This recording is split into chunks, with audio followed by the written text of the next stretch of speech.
आप सभी मित्रों का हमारे YouTube channel ambition with B answer में आप सभी का बहुत बहुत स्वागत है। आज हम लोग ब्रह्मपुत्र नदी तंत्र पढ़ेंगे। इसके पहले हम लोग सिंधु नदी तंत्र और गंगा नदी तंत्र को हम लोगों ने खत्म कर दिया है। ब्रह्मपुत्र नदी तंत्र पूर्वोत्तर भारत से होते हुए आती है। पूर्वोत्तर भारत में जैसा कि आप जानते हैं, आप इतने दिन से मैप आपको पढ़ा रहे हैं तो आप मैप समझ रहे होंगे। अरुणाचल प्रदेश है ये, नागालैंड, मणिपुर, त्रिपुरा, मिजोरम, मेघालय और ये बहुत बड़ा है ये आसाम। ये कुल 7 राज्य है जिसको हम लोग 7 सिस्टर भी कहते हैं। इधर ये पश्चिम बंगाल का हिस्सा है और ये सिक्किम है। 7 सिस्टर का भाई सिक्किम कहा जाता है। तो खैर 7 सिस्टर पूछा जाता है कि भारत में कौन कौन से राज्य हैं जो 7 सिस्टर के अंतर्गत कहे जाते हैं। तो यही 7 राज्य हैं: असम, मेघालय, त्रिपुरा, मिजोरम, मणिपुर, नागालैंड, अरुणाचल प्रदेश। ये 7 सिस्टर कहे जाते हैं। तो देखा जाए, ब्रह्मपुत्र नदी एक पूर्ववर्ती नदी है। जैसा कि मैं पहले वीडियो में आपको बताया था कि जैसे ये भारत है,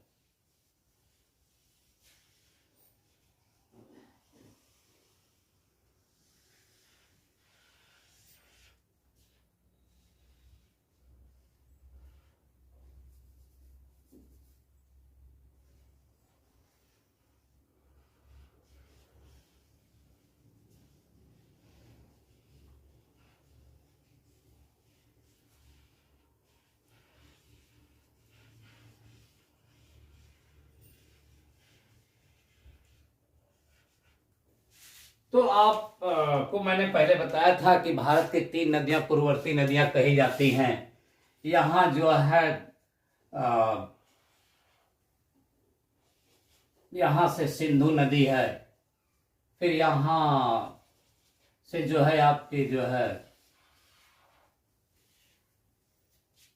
सतलज नदी है, और यहाँ से ये आपकी ब्रह्मपुत्र नदी है। तो ये पूर्ववर्ती नदियां तीनों कही जाती हैं।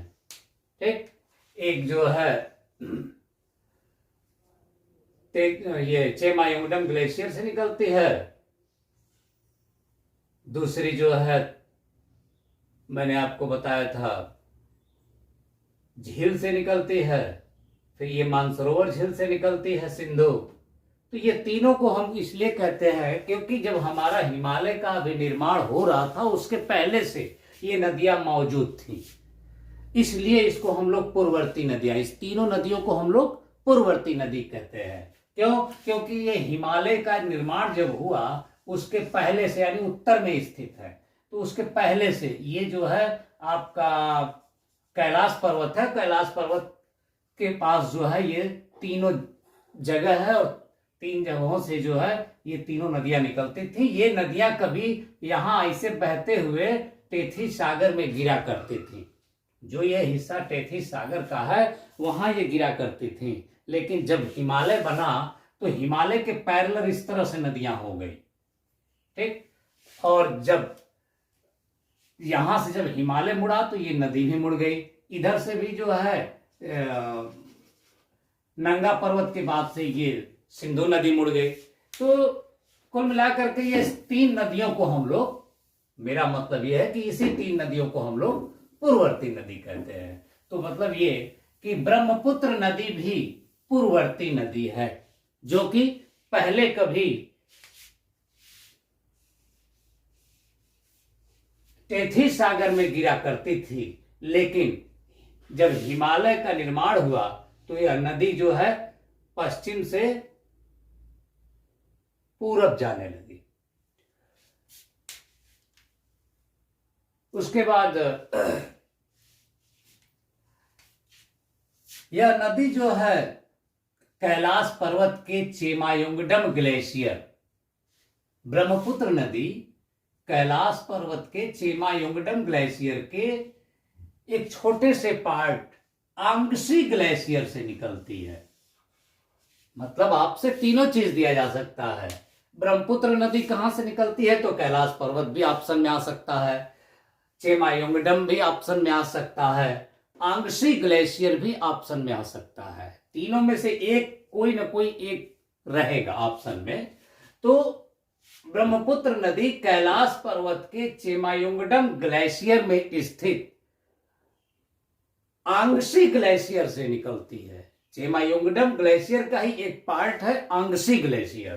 तो ये आंगसी ग्लेशियर से निकलती है और ये जो है पूरब दिशा में बहते हुए, ये तिब्बत का इलाका है, पूरब दिशा में बहते हुए यारलुंग सांगपो, यारलुंग सांगपो कहते हैं इसको, सांगपो, यानी इसको जो है हम लोग सांगपो कहते हैं। तिब्बत के लोग तिब्बत में इसको सांगपो कहते हैं और इंग्लिश में इसको जो है टी से शुरू करते हैं।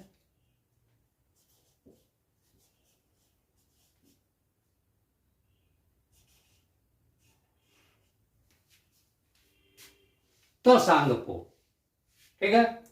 तो तिब्बत में इसको जो है यारलुंग सांगपो कहते हैं या सांगपो भी कह सकते हैं। जब पूरब दिशा में बहती है तो हिमालय की सबसे पूर्वी चोटी, जब मैं पढ़ा रहा था आपको, तो ये नामचा बरवा है। क्या है ये? नामचा बरवा।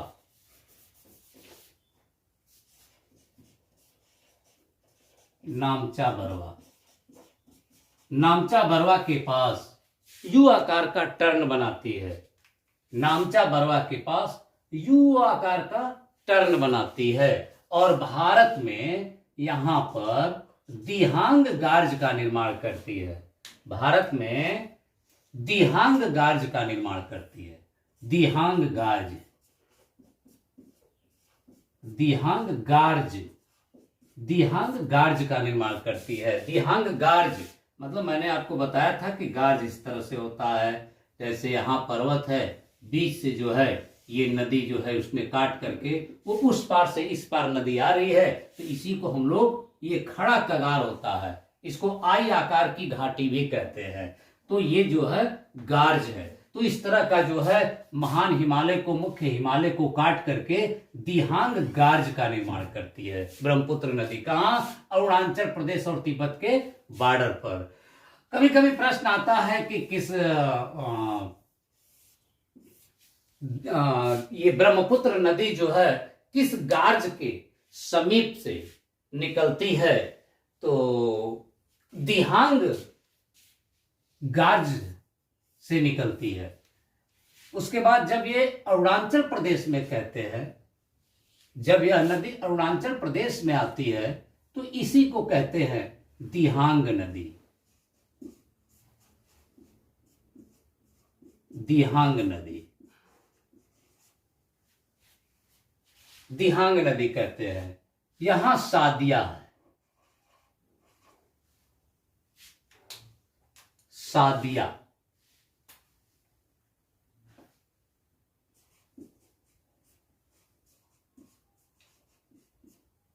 सादिया से अब ये जो है असम में प्रवेश करती है। यहां से लेकर यहां तक ये जो है आपके अरुणाचल प्रदेश में है, दिहांग नदी कही जाती है। सादिया से लेकर के धुबरी तक, ये धुबरी है,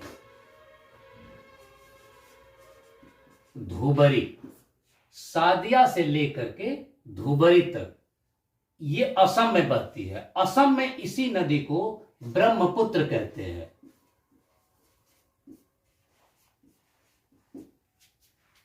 धुबरी से फिर यह दक्षिण मुड़ करके बांग्लादेश में, बीडी, बांग्लादेश में चली आती है। तो जब बांग्लादेश में जाती है तो इसी ब्रह्मपुत्र नदी का नाम जमुना हो जाता है, जमुना हो जाता है। यानी ब्रह्मपुत्र के 4 नाम हैं। अगर देखा जाए तो ब्रह्मपुत्र के 4 नाम हैं। ब्रह्मपुत्र को जो है तिब्बत में, यानी चीन में, तिब्बत में सांगपो कहते हैं। सांगपो कहते हैं। अरुणाचल प्रदेश में दिहांग नदी कहते हैं, दिहांग नदी कहते हैं। असम में ब्रह्मपुत्र कहते हैं। बांग्लादेश में इसी को हम लोग जमुना कहते हैं। तो आपको इतना समझ में आ गया होगा कि ब्रह्मपुत्र के 4 नाम हैं। तिब्बत में उसी को सांगपो कहते हैं, अरुणाचल प्रदेश में उसी को दिहांग नदी कहते हैं, असम में उसी को ब्रह्मपुत्र नदी कहते हैं और बांग्लादेश में जमुना कहते हैं। देखिए यहां सांगपो, अरुणाचल प्रदेश में दिहांग, असम में ब्रह्मपुत्र, फिर उसके बाद बांग्लादेश में जमुना आकर के पद्मा में मिल जाती है। ये पद्मा है, जो गंगा आती है तो बांग्लादेश में उसको पद्मा कहते हैं, पद्मा में मिल जाती है। तो ये 4 नामों से जानी जाती है। उसके बाद देखा जाए तो थोड़ी सी इसकी विशेषता जान लेते हैं ब्रह्मपुत्र की। ब्रह्मपुत्र नदी पूर्ववर्ती नदी है, पहले मैं बता चुका हूं। पूर्ववर्ती में 3 नदियों को शामिल किया जाता है, ब्रह्मपुत्र को, सतलज को और सिंधु को। पूर्ववर्ती नदी है। दूसरी बात, यह 3 देशों से होकर बहती है। ब्रह्मपुत्र नदी 3 देशों से होकर बहती है, चीन, भारत, बांग्लादेश। इसलिए यह अंतरराष्ट्रीय नदी है। ब्रह्मपुत्र नदी 3 देशों से होकर बहती है। चीन तिब्बत का, चीन का ही तिब्बत एक प्रांत है। चीन, भारत, बांग्लादेश, इसलिए इसको अंतरराष्ट्रीय नदी भी कहते हैं। लेकिन ब्रह्मपुत्र नदी 3 देशों से बहती है, लेकिन इसका अपवाह क्षेत्र, ब्रह्मपुत्र का अपवाह क्षेत्र 4 देशों से होता है। 4 देशों से होता है। जैसे अपवाह क्षेत्र का मतलब ये 4 देशों से पानी इस नदी में आता है। जैसे चीन यानी तिब्बत, भारत, भूटान का भी पानी इसमें आता है। भूटान में मानस नदी है, संकोश नदी है, भूटान और बांग्लादेश, बीडी।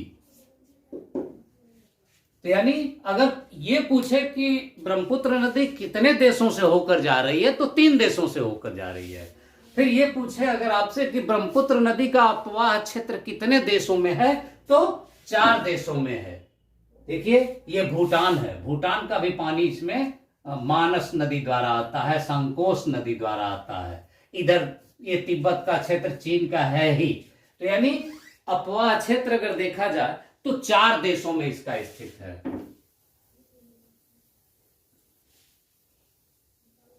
ब्रह्मपुत्र की लंबाई कुल 2900 किलोमीटर है। ब्रह्मपुत्र की लंबाई कुल कितना है?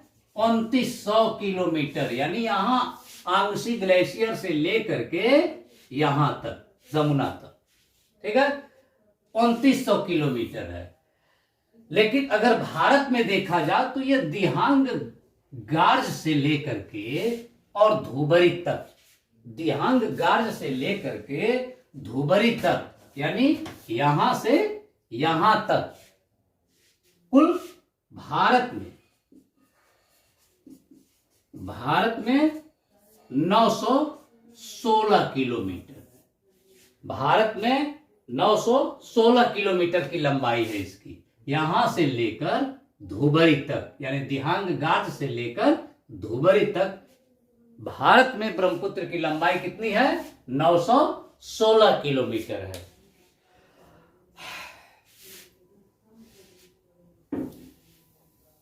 अब कुछ और विशेषता है। ब्रह्मपुत्र नदी जो है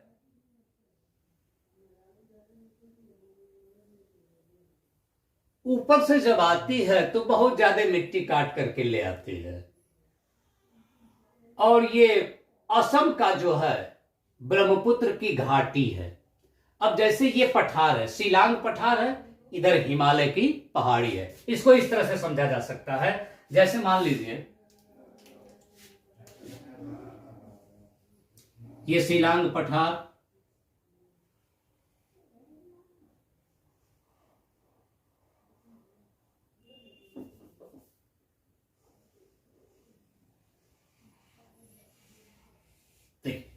ये शिलांग पठार है, ये शिवालिक, मध्य हिमालय, महान हिमालय, और जो बीच वाला ये हिस्सा है ये जो है असम की घाटी है। ठीक, तो ये ब्रह्मपुत्र घाटी है, असम की ये ब्रह्मपुत्र घाटी है। इसी घाटी से होते हुए इधर भी बारिश होता है तो पानी इसी में आता है, इधर भी बारिश होगा तो पानी इसी में आता है। तो ये जो है आपको जो है मैंने आपको समझा दिया पार्श्व चित्र बना करके। ये ब्रह्मपुत्र घाटी है, ये ब्रह्मपुत्र घाटी में जो है नदी जो है यहाँ बह रही है। इधर पहाड़ी, इधर पठार, इधर भी पहाड़ी, समझ रहे हैं ना। हिमालय कैसे मुड़ा हुआ, इधर भी हिमालय, इधर भी हिमालय, इधर शिलांग पठार, और बीच में ये घाटी है, ब्रह्मपुत्र की घाटी। यहाँ पर ये मैदान बना रखा है, समतल मैदान ब्रह्मपुत्र नदी ने। ऊपर से मिट्टियां काट करके ले आती है और ब्रह्मपुत्र नदी यहाँ पर जो है ब्रह्मपुत्र नदी मैदान बना रखी है। ब्रह्मपुत्र की जो है जैसे दो सहायक नदियां हैं, आकर के जब इसमें मिलती हैं, ब्रह्मपुत्र की दो सहायक नदियां इसमें जब आकर के मिलती हैं,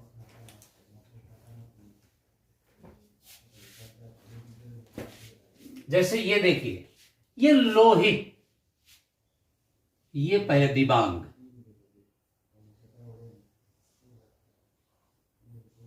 और ये लोहित, ये दिबांग, और ये लोहित।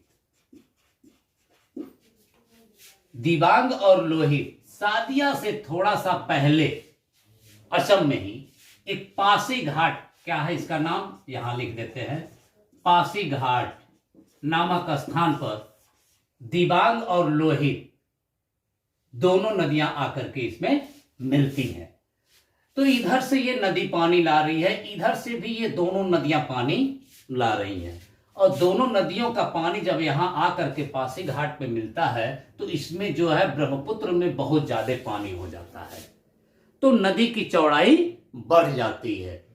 और नदी की जब चौड़ाई बढ़ जाती है तो, और यहां इलाका जो है थोड़ा समतल है, समतल है, ब्रह्मपुत्र नदी ने उसको समतल मैदान बना दिया है उस घाटी को।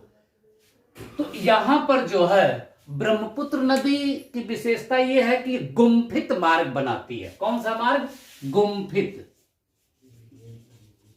ब्रह्मपुत्र नदी असम के घाटी में गुम्फित मार्ग का निर्माण करती है। गुम्फित मार्ग को समझ लीजिए, जैसे कोई नदी जा रही है, ठीक है, कोई नदी जा रही है, अब यहां से ये नदी ऐसे आ गई, ये नदी इधर से भी आती है, ये नदी इधर से भी आ गई, ठीक है, लेकिन फिर मेन नदी में ही वो मिल जाती है, यानी कई मार्ग में बट जाती है।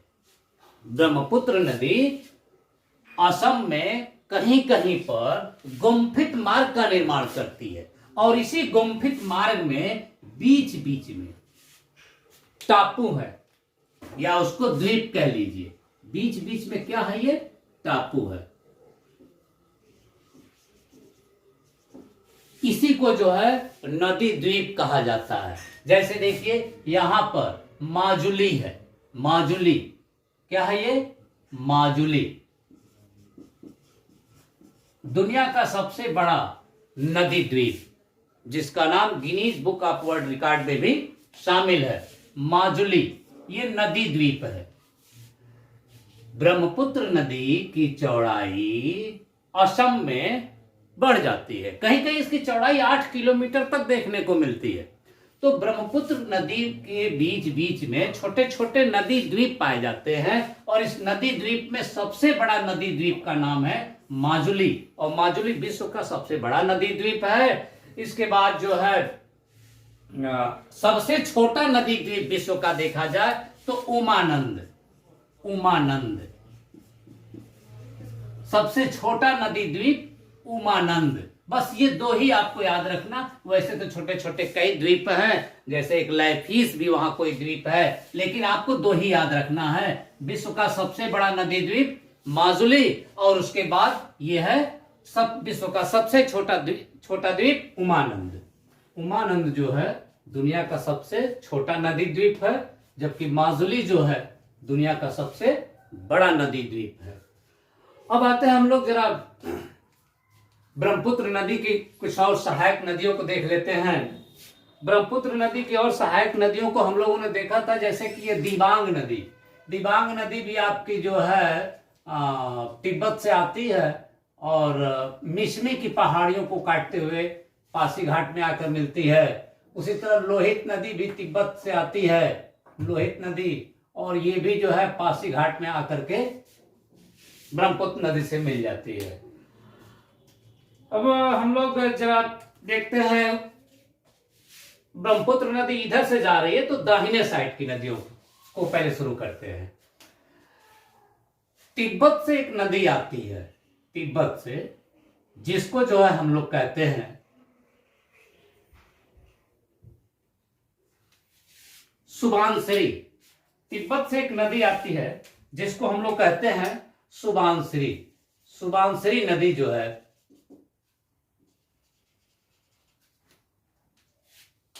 सुबानसिरी नदी तिब्बत की नहीं, ये इसके ब्रह्मपुत्र नदी की सबसे लंबी सहायक नदी है। कौन? सुबानसिरी। सुबानसिरी ब्रह्मपुत्र की सबसे लंबी सहायक नदी है, और जहां आकर के मिलती है, ये लखीमपुर नाम है इसका, लखीमपुर।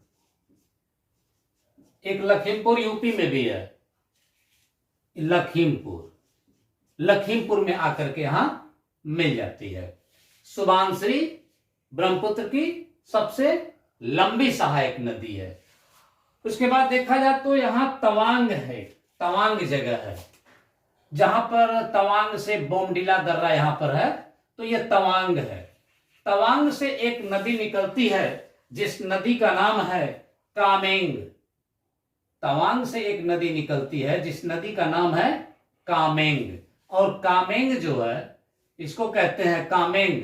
कामेंग जहां आकर के मिलती है वो स्थान का नाम है तेजपुर। उस स्थान का क्या नाम है? तेजपुर। तेजपुर, ये है कामेंग, कामेंग नदी। कामेंग नदी के रास्ते में ही यहां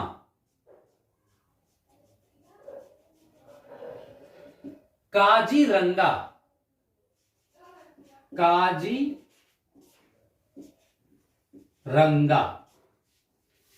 नेशनल पार्क है। National park, NP, Kaziranga national park. मतलब कामेंग नदी जब चलती है तो उसी रास्ते में ही असम में नेशनल पार्क है, Kaziranga national park. Kaziranga national park क्यों प्रसिद्ध है, आप कमेंट करके मुझे बताइएगा। अगली नदी अगर हम लोग देखा जाए तो जो उसकी महत्वपूर्ण नदी है वो आती है, ये भूटान देश है। कौन सा देश है? भूटान। भूटान देश। भूटान से एक नदी आती है जिसका नाम है मानस नदी। मानस नदी, मानस। और मानस नदी जो आती है इसका नाम है मानस नदी, और मानस नदी पर यहां पर मानस नेशनल पार्क है। कौन सा नेशनल पार्क है? मानस राष्ट्रीय उद्यान। ये मानस नदी है, और यहां पर असम में जो है मानस राष्ट्रीय उद्यान है। ठीक, तो मानस राष्ट्रीय उद्यान जो है मानस नदी के ये क्षेत्र में पड़ जाता है, ठीक। और ये मानस नदी आकर के असम के ब्रह्मपुत्र नदी में मिल जाती है।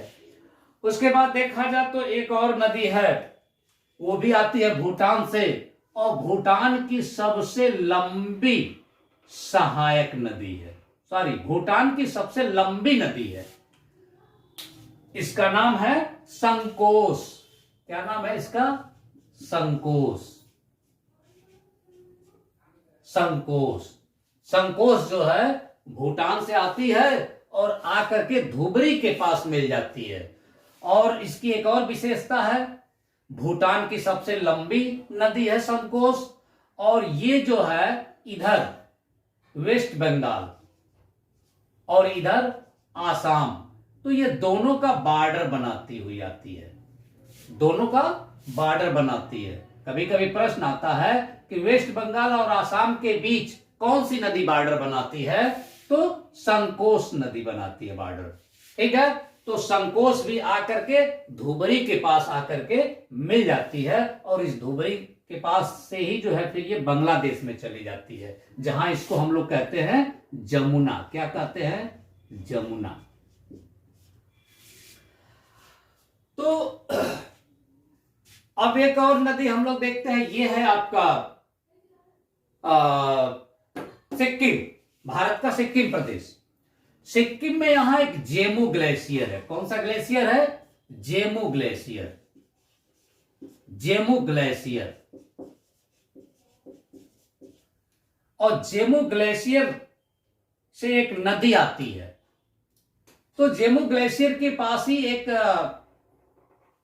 तालाब है, उस तालाब का नाम है चोलामू। चोलामू।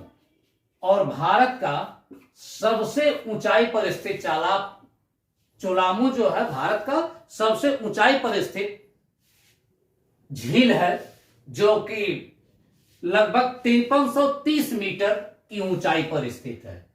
तो यहां से एक नदी आती है, और यह नदी जो है सिक्किम से बाद पश्चिम बंगाल के बाद प्रवेश कर जाती है बांग्लादेश में। इस नदी को कहते हैं तीस्ता नदी। क्या कहते हैं इसको? तीस्ता। तीस्ता नदी। तीस्ता नदी है ये, ठीक। तीस्ता की दो सहायक है, कभी कभी पूछ लिया जाता है परीक्षाओं में, उसको भी जान लीजिए। तीस्ता की एक सहायक का नाम है रंगपो। क्या कहते हैं इसको? एक सहायक का नाम है रंगीत। इसका नाम है रंगीत। और इधर से आती है एक, इसका नाम है रेंगपो।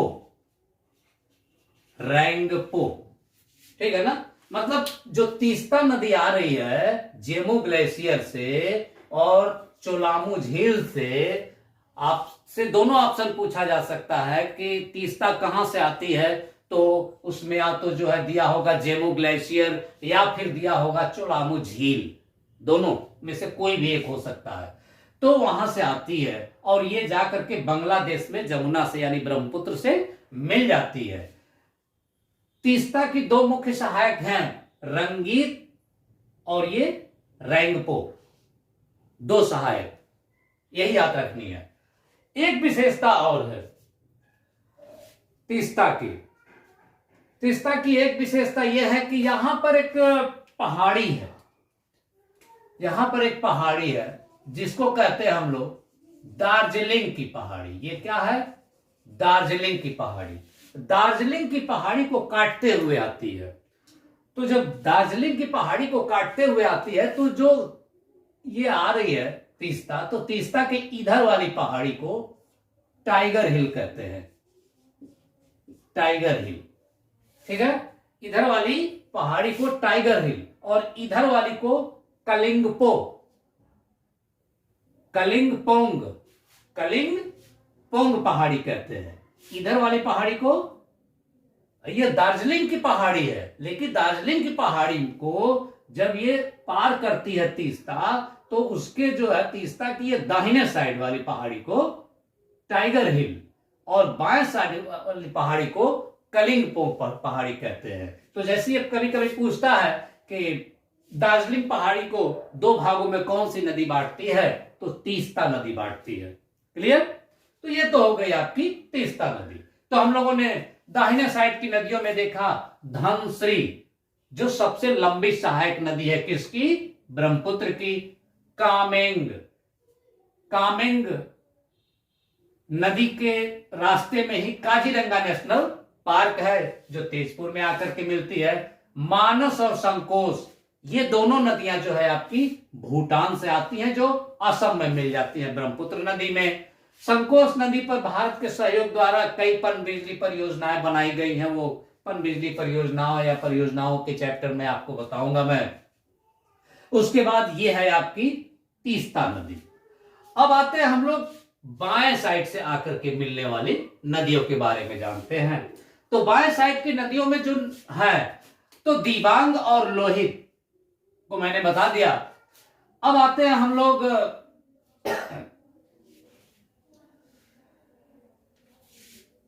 एक नदी है धनश्री नदी, नागालैंड से आती है। जैसे ये नागालैंड, ये अरुणाचल प्रदेश, ठीक है। तो धनश्री नदी, तो धनश्री नदी जो है इस तरह से निकलती है और आती है और आकर के इसमें मिल जाती है। इस नदी को कहते हैं धनश्री नदी, धनश्री नदी। और ये नागालैंड से आती है और नागालैंड में जो है एक लिसांग पहाड़ी है। क्या है? लिसांग पहाड़ी।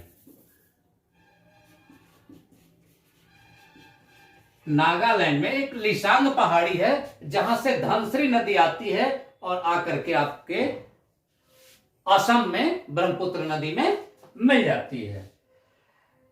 दूसरी नदी है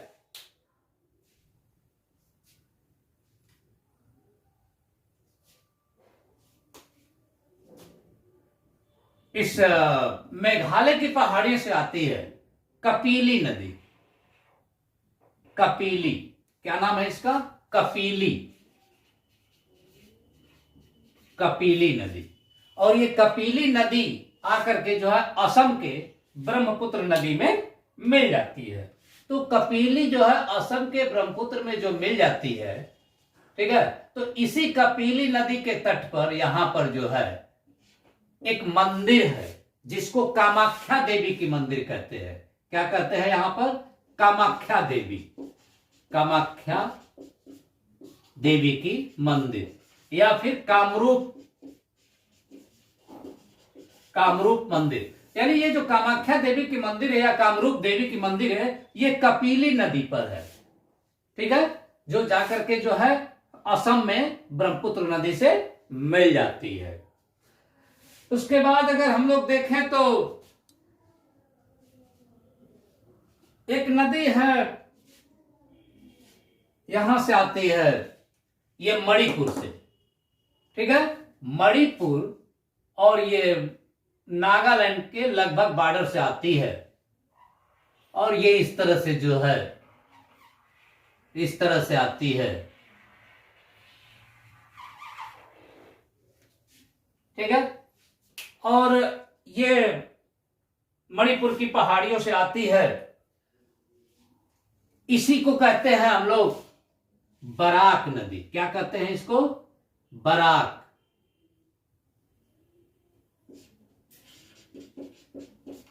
बराक या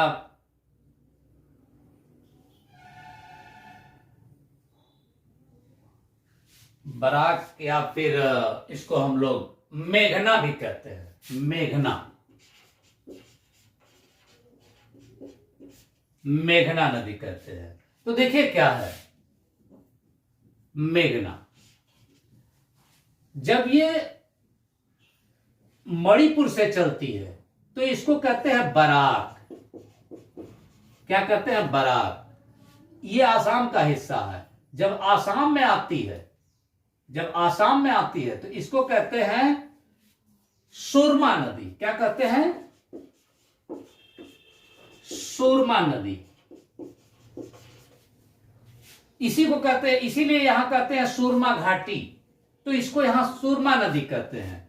और जब ये सूरमा नदी जब बांग्लादेश में प्रवेश कर जाती है तो इसको हम लोग कहते हैं मेघना नदी। यानी इसका 3 नाम, बराक, सूरमा और मेघना। और मेघना आकर के यहां जो है पद्मा में आकर के मिल जाती है। जब मेघना पद्मा में आकर के मिल जाती है तो इस पद्मा का नाम, यानी जो गंगा इधर से जा रही है, इस पद्मा का नाम भी अब मेघना हो जाता है। यानी देखा जाए तो ये मेघना डेल्टा बनाती है। ये जो सुंदरबन का डेल्टा है ये कौन नदी बना रही है? मेघना बना रही है। यानी गंगा और ब्रह्मपुत्र की संयुक्त डेल्टा को सुंदरबन का डेल्टा कहते हैं, जो विश्व का सबसे बड़ा डेल्टा है। तो देखिए ये जो है मणिपुर में जो है, मणिपुर के माउंट जोपो से निकलती है कौन नदी? बराक नदी। मणिपुर में इसको बराक कहते हैं। जब ये असम के क्षेत्र में पहुंचती है तो इसको सूरमा नदी कहते हैं। और जब यही सूरमा घाटी के बाद जब ये बांग्लादेश में प्रवेश कर जाती है तो इसी को हम लोग मेघना कहते हैं। और मेघना जो है जब आपके आकर के पद्मा में मिल जाती है यहां पर, तो अब यहां से पद्मा का नाम बदल जाता है और अब ये हो जाती है मेघना। ठीक, यानी जो गंगा आ रही है, इधर से गंगा आ रही है, ठीक, तो ये मेघना। और मेघना के बाद आखिरी नाम गंगा का क्या हो गया? ये पद्मा, मेघना आकर के यहां डेल्टा बनाती है और जो दुनिया का सबसे बड़ा डेल्टा है। ठीक, और यहां पर जो डेल्टा है ये हुगली नदी का डेल्टा। हुगली नदी और मेघना का डेल्टा दोनों आपस में सटा हुआ है। तो ये तो हो गई हम लोग की सहायक नदियां, किसकी? ब्रह्मपुत्र की। तो एक जगह जरा इसके बारे में भी जान ले। जो मेघना है, मेघना यानी गंगा और ब्रह्मपुत्र का जो डेल्टा यहां बन रहा है, तो इसे कहते हैं सुंदरबन का डेल्टा। किस? इसलिए कि यहां सुंदरी नामक वृक्ष पाए जाते हैं, मैंग्रोव वनस्पति भी खूब पाई जाती है। इसके अलावा यहां पर चूंकि सागर का पानी जमीन के अंदर तक होता है तो इसकी लकड़ियां जो होती हैं वो क्षारीय होती हैं, मतलब नमकीन युक्त होती हैं। इसलिए इन लकड़ियों के नाव बनाने के काम में ज्यादा से ज्यादा इसका उपयोग किया जाता है, जो कि जल्दी सड़ती नहीं है। तो ये हो गया सुंदरबन का डेल्टा, विश्व का सबसे बड़ा डेल्टा है। अब हम लोग जरा इसका जो है एक जगह जो है इसके सभी सहायक नदियों को हम लोग लिख लेते हैं। जैसे हम लोग ब्रह्मपुत्र की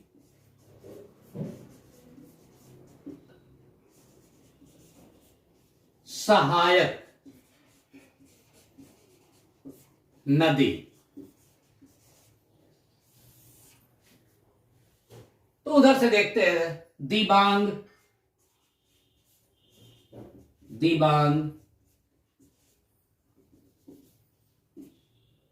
लोहित,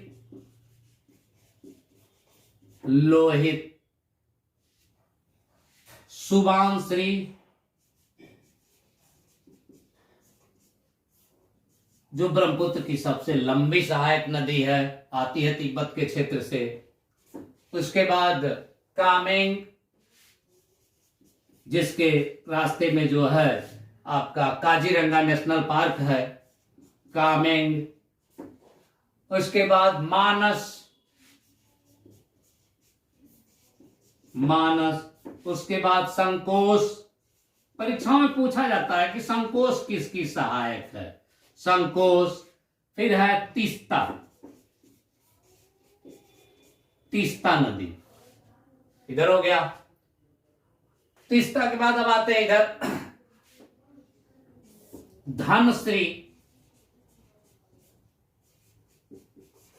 धनश्री, जो नागालैंड से आती है, लिसांग पहाड़ियों से।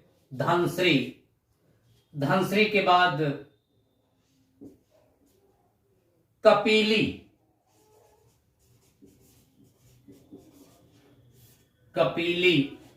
उसके बाद तो मेघना तो नहीं होगा, क्योंकि मेघना तो इसकी सहायक है ना, पद्मा की सहायक हो जाएगी, मेघना पद्मा की सहायक हो जाएगी। जैसे मेघना की एक और सहायक है ये मिजोरम और, हाँ मिजोरम है, और ये त्रिपुरा। त्रिपुरा से एक आती है गोमती नदी, गोमती, इसका नाम है गोमती।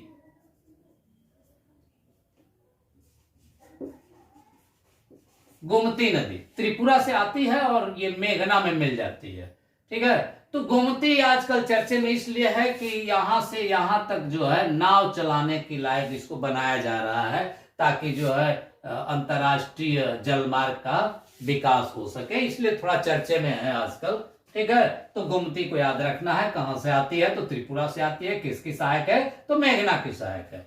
ठीक है, तो ये हो गया 1 2 3 4 5 6 7 8 9। इसके बाद एक और है पिथुमारी, सबको यहां नहीं दिखाया जा सकता, छोटी छोटी नदियां हैं। पिथुमारी 10 11। जिया भरेली, नाम थोड़ा अजीब है, ये तो नाम आप लोगों को नहीं भूलेगा, जिया भरेली।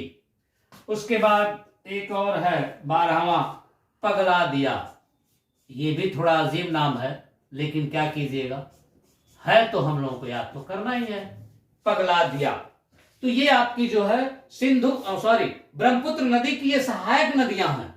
इसमें विशेष करके आपसे जो है ज्यादा पूछा जाता है लोहित, दिबांग, सुबांश्री, मानस, तिस्ता और धनश्री, यही ज्यादा पूछा जाता है, तो इस पर विशेष आपकी नजर रहेगी। वैसे सबको थोड़ा बहुत जानना चाहिए।